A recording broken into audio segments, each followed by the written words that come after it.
تخوف عمر رضی اللہ تعالیٰ عنہ علی الامة من علماء السوء. واخرج ابن عبد البر في العلم عن عمر قال انما اخاف عليكم رجلين، رجل يتأول القرآن على غير تأويله ورجل ينافس الملك على اخيه. واخرج ابن ابي شيبة الجزء الاول كما في الكنز. واخرج ابن سعد وابو يعلى عن الحسن قال لما قدم وفد البصرة على عمر فيهم الأحنف بن قيس سرحهم وحبسه عنده حولا ثم قال هل تدري لما حبستك؟ إن رسول الله صلى الله عليه وسلم حذرنا كل منافق أليم اللسان وإني تخوفت أن تكون منهم ولست منهم إن شاء الله. كذا في الكنز. واخرج البيهقي وابن النجار عن ابن عثمان النهدي قال سمعت عمر بن الخطاب يقول على المنبر إياكم والمنافق العالم. قالوا وكيف يكون المنافق عليما؟ قال يتكلم بالحق ويعمل بالمنكر. وعند جعفر الفريابي وأبي يعلى ونصر وابن عساكر عن عمر قال كنا نتحدث انما يهلك هذه الامه كل منافق عليم اللسان. كذا في الكنز. وعند مسدد وجعفر الفريابي نبي عثمان النهدي قال سمعت عمر بن الخطاب يقول على المنبر ان اخوف ما اخاف على هذه الامه المنافق العليم. قالوا وكيف يكون منافق عليم يا امير المؤمنين؟ قال عالم اللسان جاهل القلب والعمل. كذا في الكنز. تحذير حذيفة رضي الله تعالى عنه وابن مسعود رضي الله عنهما العلماء من أبواب العمرة. وأخرج ابن عبد البر في العلم عن حذيفة رضي الله عنه قال إياكم ومواقف الفتن. قيل وما مواقف الفتن يا أبا عبد الله؟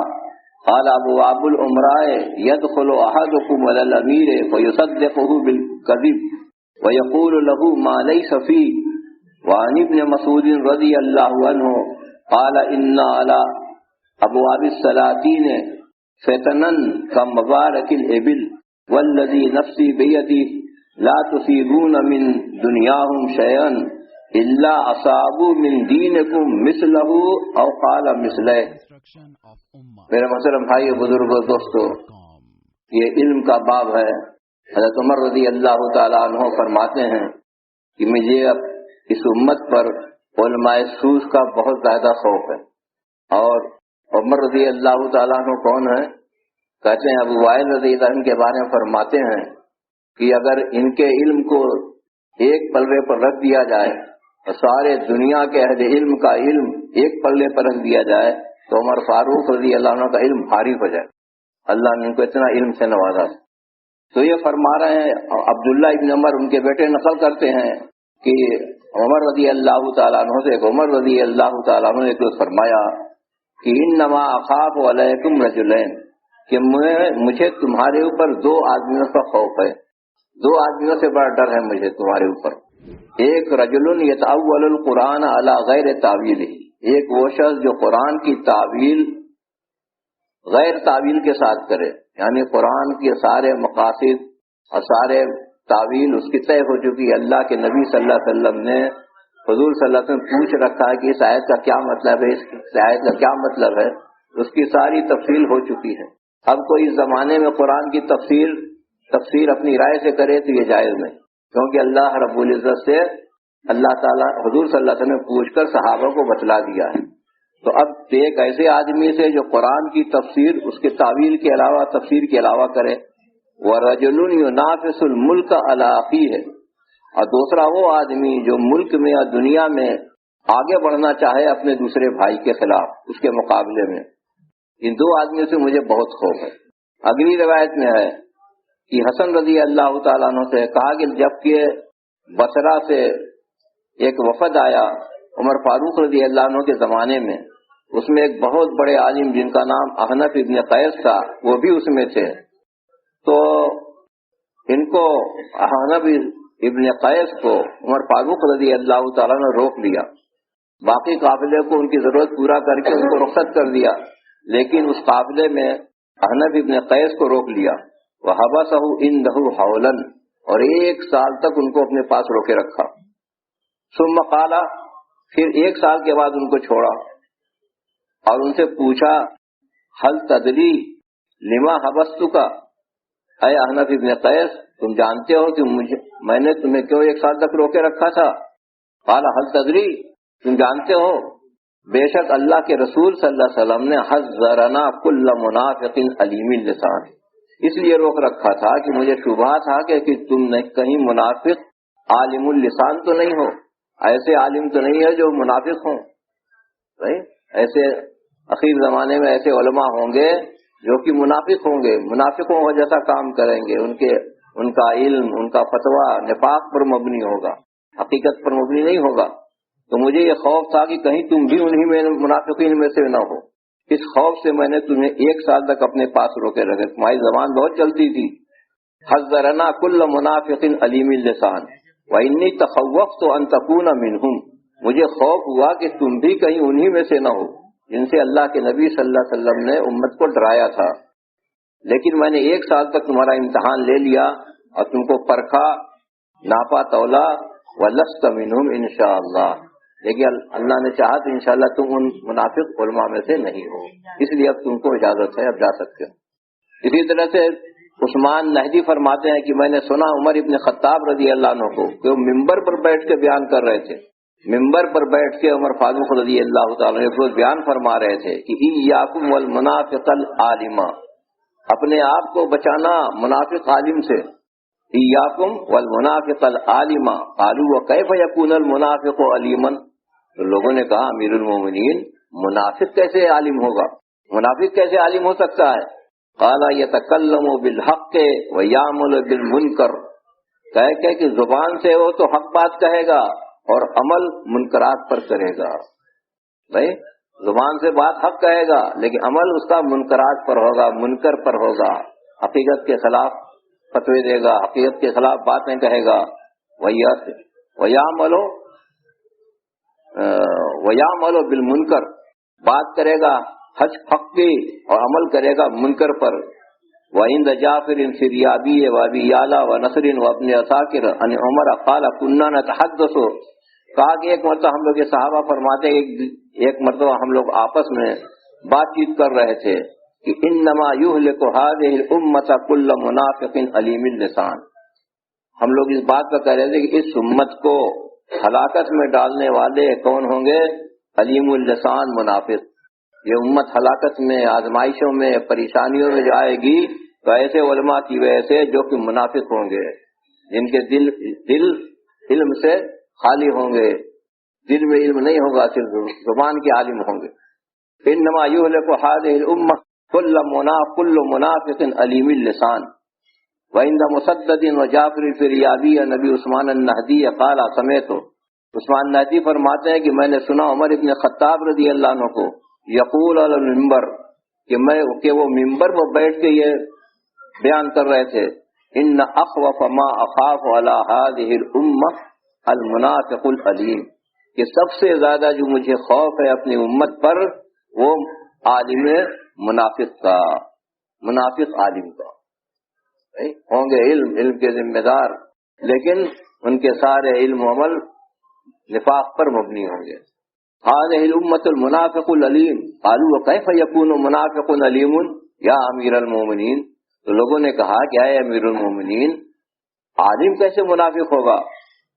قال عالم اللسان جاہل القلب والعمل، کہا زبان کا تو عالم ہوگا لیکن دل اور عمل سے اندھا ہوگا. قال عالم اللسان جاہل القلب والعمل، کہتے زبان کا عالم ہوگا، لنترانی ہاکے گا، لیکن جاہل القلب، دل اس کا جاہل ہوگا اور عمل سے اندھا ہوگا، عمل اور علم سے اندھا ہوگا. تو آج دنیا میں جتنے فتنے فساد امت ساری آزمائشوں ہیں صرف ایسے علماء کی وجہ سے. اللہ حفاظت فرمائے. اس کے بعد اگلی تحذیر حذیفہ وابن مسعود رضی اللہ عنہما العلماء من ابواب العمرہ، حذیفہ رضی اللہ عنہ اور عبداللہ ابن مسعود رضی اللہ عنہما علماء کو ڈراتے تھے کہ عمرہ اور حکام کے دروازوں پر مت جانا. علماء کو ڈراتے تھے. تحذیر حذیفہ وابن مسعود رضی اللہ عنہما العلماء من ابواب الامراء، کہ عمراء اور بادشاہوں، حکام و سلاطین کے دروازوں پر کبھی مت جانا. واخرج ابن عبد البر فی العلم عن حذیفہ رضی اللہ عنہ قال ایاکم ومواقف الفتن. حذیفہ رضی اللہ عنہ فرماتے ہیں کہ میں تم کو ڈراتا ہوں، ومواقف الفتن، فتنوں کی جگہوں سے بچنا، اپنے کو فتنوں کی جگہوں سے بچانا اپنے کو. قیل وما مواقف الفتن، تو کہا گیا کہ فتنوں کے مواقف کیا ہیں، کیا کون سی جگہ ہیں فتنوں کے مواقف کی؟ قال یا ابا عبداللہ، کہا ہے ابو عبداللہ وہ فتنے کی جگہیں تو بتائیے. قال ابواب الامراء، کہتے ہیں عمرہ کا، بادشاہوں کا، حکام کا دروازہ ہے. جب کسی عالم کو دیکھو کہ کسی حاکم کے دروازے پر ہے، بادشاہ کے دروازے پر، کچھ چور سمجھو. سفیان ثوری رحمۃ اللہ فرماتے ہیں کہ وہ چور ہے، چور. تو فرمایا کہ وہ کیا ہے؟ یقول ما ابواب الامراء، عمرہ کا دروازہ. یدخل احدکم علی الامیر، ایک آدمی داخل ہوگا تم میں سے امیر کے پاس، فیصدقہ بالکذب، اس کے جھوٹے باتوں کی تصدیق کرے گا. جو اسلام میں شریعت میں نہیں ہوگا اس باتوں کی وہ تصدیق کرے گا. وَيَقُولُ لَهُ مَا لَيْسَ فِيهِ، اور وہ باتیں کہے گا جو اس کے اندر نہیں ہے. ان باتوں کی وہ عالم جائے گا ان کے دروازوں پر تو اس کی تصدیق کرے گا.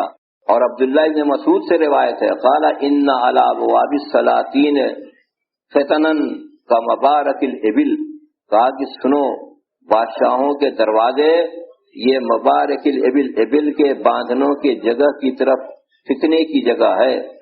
جیسے کہ ایک اونٹ کو کھجلی ہو جاتی ہے تو اس میں جتنے بیٹھنے والے تھے سب کو کھجلی پھیل جاتی ہے. اسی طریقے سے جو بادشاہوں کے دروازے پر جائے گا تو فتنوں میں مبتلا ہوئے بغیر نہیں رہ سکتا. اور اتنا ہی نہیں، والذی نفسی بیدی، قسم کھا کے کہہ رہے ہیں حذیفہ رضی اللہ، والذی نفسی بیدی، خدا کی قسم جس کے ہاتھ میں میری جان ہے، کہ لا تصیبون من دنیاہم شیئا الا اصابوا من دینکم مثلہ او مثلین. کہا کہ لا تصیبوہ من دنیاہم، ان بادشاہوں کی دنیا سے تم جو کچھ بھی لوگے نہیں لوگے، لیکن اس سے زیادہ وہ تمہارا دین لے لیں گے، اسی کے مثل یا اس کے ڈبل، اور مثلے یا اس کے دوگنا. اگر ان سے کچھ تم نے فائدہ حاصل کر لیا ان کے دروازوں پر جا کر کے، تو جتنا فائدہ تم نہیں حاصل کرو گے اس سے زیادہ وہ تمہارے دین کو تم سے چھین لیں گے. قالت لا تصیبون من دنیاہم، کہ لا تصیبون، کہ تم ان کی دنیا سے جتنا فائدہ نہیں حاصل کرو گے، الا اصابوا من دینکم مثلہ، لیکن اتنا ہی یا اس کے مضاف، اس کے دگنا تمہارے دین کو وہ تم سے چھین لیں گے. تو اللہ پاک ہمیں اور آپ کو بھائی علم دین، صحیح طریقے سے علم دین حاصل کرنے کی اور علماء حق کو پہچاننے کی، علماء حق کے پیچھے چلنے کی توفیق عطا فرمائے.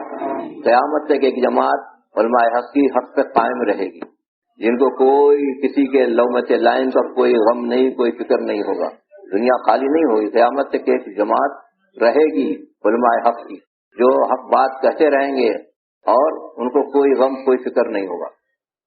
اور یہ ہر زمانے میں ہوا ہے، شروع زمانوں میں بھی ہو چکا.